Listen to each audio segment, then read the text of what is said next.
Leo tuna mteja mwingine ambaye anakula kucha lakini anataka kuacha kula kucha.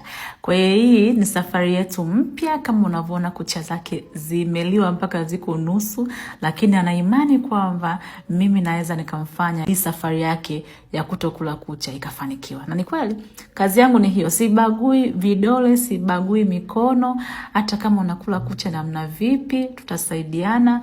Kama una nia ya kuacha, utaacha na utaanza kupendeza kama wenzako.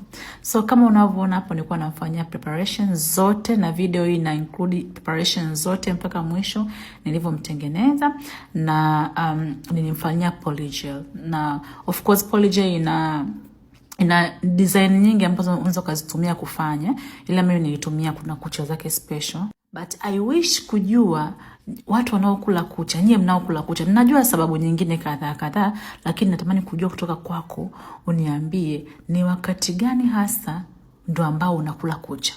Yaani ukiwa na kitu gani ndo unakumbuka kula kucha? Na je, ulianzaje au ilikuwaje? Na ulishawahi kuwaza kuacha, na ulitumia mbinu gani kuacha ukashindwa au vipi?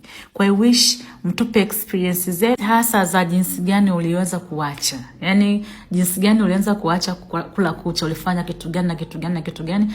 Tuelekeze na sisi wenzako tujifunze kupitia wewe. Anyway,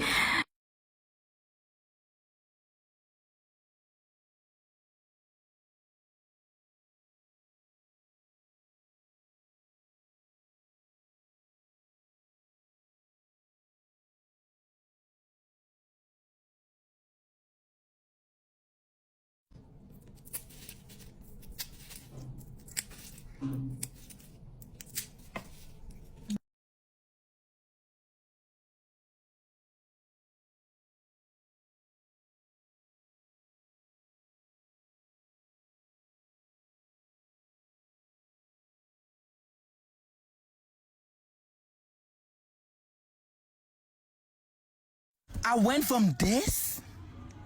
I went from this to this.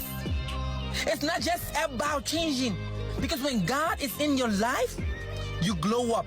When God is in your life, everything glows up. You don't just glow up, you shine. That's why